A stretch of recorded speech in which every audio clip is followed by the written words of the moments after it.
नमस्कार, स्वागत है आपका। आपके साथ मैं हूं आकांक्षा राजपूत। यूपी मांगे उत्तर देख रहे हैं आप। हिंदू आस्था के पवित्र ग्रंथ श्री रामचरितमानस को लेकर विवाद अभी भी जारी है।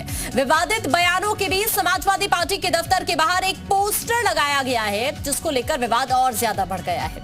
दरअसल ये पोस्टर अखिल भारतीय कुर्मी क्षत्रिय महासभा के महासचिव डॉक्टर उत्तम प्रकाश पटेल ने लगवाया है। पोस्टर में लिखा है, गर्व से कहो कि हम शूद्र हैं। अब इस पोस्टर पर सपा और बीजेपी आमने सामने है। बीजेपी का यह कहना है कि ऐसे पोस्टर छपवाकर अखिलेश अपने मानसिक स्तर का परिचय दे रहे हैं, तो वहीं बीजेपी के वार पर सपा का कहना है कि बीजेपी और आरएसएस को हमेशा शूद्रों से तकलीफ होती है। तो खास पैनल के साथ इसी मुद्दे पर चर्चा करेंगे, लेकिन उससे पहले आपको एक रिपोर्ट दिखा देते हैं।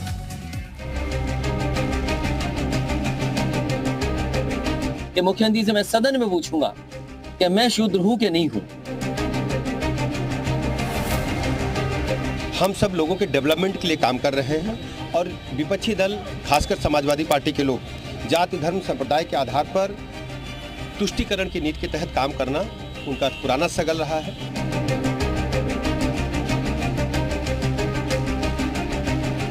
जो मुद्दे न भाजपा से संबंधित हैं, न सपा से संबंधित हैं और ना राजनीति से संबंधित हैं, उन मुद्दों को लेकर के आना और समाज का माहौल खराब करना, ये गैर कानूनी आचरण है। इसे नहीं करना चाहिए। ये उनका व्यक्तिगत स्टेटमेंट है, पार्टी का स्टेटमेंट नहीं है, तब भी इसको दूर दे रहे हैं।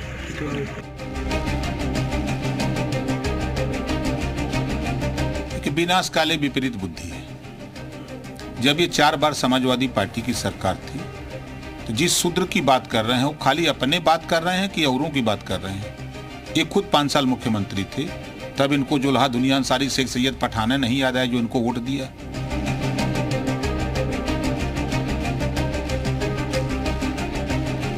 देखिए, जहां तक सवाल समाजवादी पार्टी के बाहर पोस्टर का है, तो उसमें क्या बुराई क्या है और किसको तकलीफ है?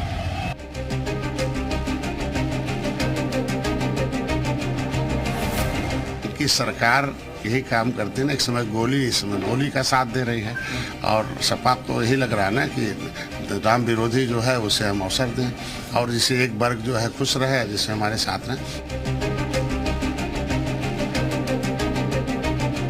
तो सही कह रहे हैं, शूद्र नहीं मानते का आज भी शूद्र मानते हैं। उनके स्वामी प्रसाद उसकी लड़ाई भी लड़ रहे हैं।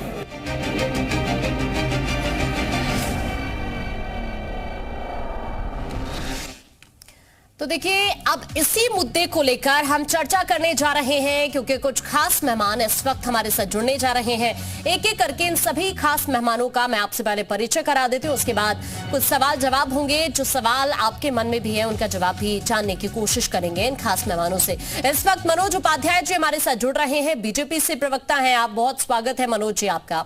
वैभव पाठक प्रवक्ता समाजवादी पार्टी से हमारे साथ जुड़ रहे हैं। प्रोफेसर रविकांत दलित चिंतक हैं आप, आपका भी बहुत स्वागत है। और साथ ही रुद्र प्रताप दुबे जी हमारे साथ जुड़ रहे हैं, जो कि राजनीतिक विश्लेषक हैं, आपका भी बहुत स्वागत है। एक एक करके सभी खास मेहमानों का रुख करेंगे, लेकिन सबसे पहले मैं रुख करना चाहती हूं वैभव पाठक जी आपका। ये जो पोस्टर लगा है आपके कार्यालय के बाहर, इसके मायने क्या है, जरा पहले ये समझाइए। बहुत बहुत धन्यवाद आपका और आपके प्लेटफॉर्म का। सबसे पहले मैं ये पूछता हूँ, ढोल गवार शुद्ध पशु नारी सकल ताड़ना के अधिकारी भाजपाई बच्चा, क्या वो इन पंक्तियों से सहमत हैं? हम समाजवादी लोग श्री राम या किसी धर्म ग्रंथ के खिलाफ नहीं, लेकिन इन पंक्तियों से सहमत हैं। शूद्र कौन है? क्या हम लोग शूद्र हैं? भाजपा के लोग बताएं कि कौन शूद्र है। शूद्र के अलावा नारी का भी अपमान हुआ है। क्या नारी ताड़ना की अधिकारी होती है? महिलाओं का सबसे ज्यादा अपमान भाजपा ताड़ना के अर्थ को प्रताड़ना के तौर पर समझना, या फिर ताड़ना का अर्थ टू टेक केयर भी तो हो सकता है ना। ये जो एक्सप्लेनेशन, जो रामचरितमानस में एक्सप्लेनेशन हुआ है, उस एक्सप्लेनेशन से समझा जाए, ना कि एक्सप्लेनेशन अपना व्यक्तिगत हो। नहीं, जो साधु संत भी तो समझा रहे हैं ना इसका एक्सप्लेनेशन। साधु संत भी प्रॉपर्ली आपको एक्सप्लेन कर रहे हैं बार बार, है ना। Let me complete. महिलाओं का सबसे ज्यादा अपमान भाजपा सरकार में हुआ है। पंचायत चुनाव में भाजपाइयों ने महिलाओं की साड़ी खींची। अब ये मैं अपना डेटा नहीं दे रहा हूं। पहले एक छोटा सा रिएक्शन, आप अपनी बातों को रखिए। ये जो पोस्टर आपके कार्यालय के बाहर लगा है, गर्व से कहो हम शूद्र हैं, इसके मायने आप मेरे को पहले समझा दीजिए, है ना? क्योंकि भाजपा सरकार में पिछड़ों और दलितों के साथ सबसे ज्यादा भेदभाव हुआ है। एनसीआरबी के आंकड़ों के अनुसार पिछड़ों दलितों पर सबसे ज्यादा अत्याचार हुआ है। एनसीआरबी के आंकड़ों में महिला अपराध में यूपी नंबर 1 पर है। आप चेक कर सकते हैं, मेरा डेटा नहीं है, सरकारी डेटा है। यही मुख्यमंत्री राजस्थान में हनुमान जी की जाति बताते हैं, तो वो धर्म का विरोध नहीं है। भाजपा के पूर्व डिप्टी सीएम बताते हैं कि Sita ji test tube baby है, तो वहां धर्म का विरोध नहीं है। इनके मंत्री संजय निषाद जी कहते हैं कि दशरथ जी राम जी के पिता नहीं थे, वहां धर्म का विरोध नहीं है। एनसीआरबी की जो हाल ही में रिपोर्ट आई उसमें तो खैर ये बताया गया कि उत्तर प्रदेश में अगर देखा जाए पहले के मुकाबले तो अपराध में चाहे वो महिलाओं के खिलाफ वो कमी आई है। बहरहाल आपने ये तो लिख दिया कि गर्व से कहो हम शूद्र हैं, ये क्यों नहीं लिख दिया कि गर्व से कहो हम हिंदू हैं? क्यों? क्योंकि हम लोग ध्रुवीकरण की राजनीति नहीं करते हैं। तो फिर ये क्या है?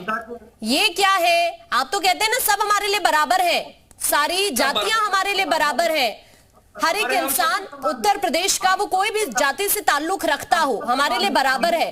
फिर यही क्यों यहाँ पर कोट कर दिया गया कि गर्व से कहो हम शूद्र हैं? हमने सबको सम्मान दिया। हमने एशिया का सदा पार्क दिनेश्वर मिश्र जी के नाम पे बनाया। हमने माता प्रसाद पांडे जी को विधानसभा अध्यक्ष बनाया। हमारे सरकार, जब हमारी उत्तर प्रदेश में सरकार थी, ब्राह्मण 7 से 8 ब्राह्मण कैबिनेट मंत्री थे। तो हमारे यहाँ तो सबका सम्मान है, लेकिन जिनको दबाया जाता है हम उनके साथ रहते हैं। और सबसे ज्यादा पिछड़ों और दलितों के साथ कहीं भेदभाव हुआ है तो भारतीय जनता पार्टी ने किया। क्यों? क्योंकि भारतीय जनता के पास मुद्दा नहीं है। वो बेरोजगारी पे बात करना नहीं चाहते हैं, वो महंगाई पे बात करना नहीं चाहते हैं, वो कानून व्यवस्था पे बात करना नहीं चाहते हैं।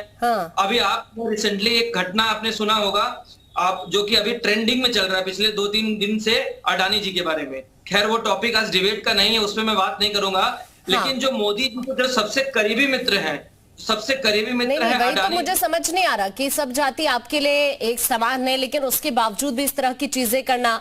24 नजदीक है इसीलिए हो रही है कि ये चीजें। मैं इस पर आपसे रिएक्शन लूंगी मैं आपसे रिएक्शन। इस वक्त मनोज उपाध्याय जी भी हमारे साथ जुड़े हुए हैं, बीजेपी से प्रवक्ता हैं। मनोज जी, आरोप तो आप पर लगते हैं कि आप जातिगत आधार पर लोगों को बांटते हैं, लेकिन हम गर्व से कहो शूद्र है, ये कुछ और इशारा कर रहा है।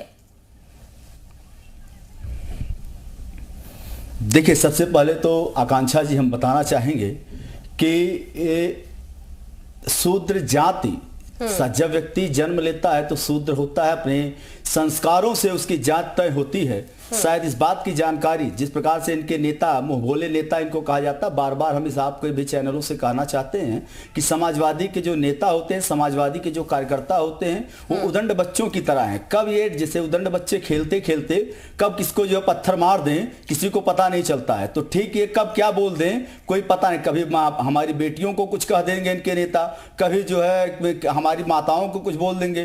कभी आप देखें रामचरितमानस पे इनकी टिप्पणी है, इसके पहले इनके नेताओं को आप देखिए कितने टिप्पणियां देते जाते हैं। इनको खाली एक चाहिए कि हमको जो है मार्केट में बनने के लिए, मीडिया में आने के लिए ये इधर उधर की बातें बोलते रहते हैं, और उसका समर्थन करने का काम अखिलेश यादव जी लगातार करते आए हैं। आज इस बात का कष्ट होता है कि जिस उत्तर प्रदेश की जनता ने, चाहे वो सनातन धर्म हो, चाहे वो मुस्लिम धर्म हो, चाहे वो ईसाई धर्म हो, कोई धर्म हो, जिसने उत्तर प्रदेश की जनता ने अखिलेश यादव को एक जो है मुख्यमंत्री की कुर्सी देने का काम किया है, आज अखिलेश यादव इस तरह की बात करते हैं। अब अगर उनके नेता शफीकुर रहमान हमारी माताओं बहनों के बारे में बोलते हैं तो अखिलेश यादव उनके खंडन में खड़े होते, साथ खड़े होते हैं। आज रामचरितमानस जैसे ग्रंथ को, जिसका स्वामी प्रसाद मौर्य जैसे तुच्छ सोच के लोगों के पास रामचरित ग्रंथ में कितनी पंक्तियां हैं इतना नहीं मालूम होगा, और आज इस तरह की बातें करते हैं। क्योंकि स्वामी प्रसाद मौर्य का चरित्र आप देखिए, इसके पहले स्वामी प्रसाद मौर्य जब बसपा में रहे तब भी उन्होंने ऐसे ही कहा कि जो है एक सनातन धर्म को अपमानित करते हुए और मायावती जी के करीबी होने का फायदा लिया था। इसके पहले वो भाजपा में आए, भाजपा में वो जितने दिन तक रहे 5 साल मंत्री रहे। एक बयान उनका बता दीजिए कि भारतीय जनता पार्टी के सर में रहते हुए स्वामी प्रसाद मौर्य ने किसी भी जाति धर्म के बारे में उल्टा सीधा बोला हो। ये होती है जो है मुखिया का दबाव।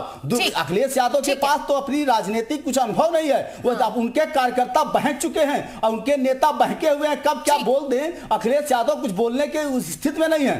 ठीक है।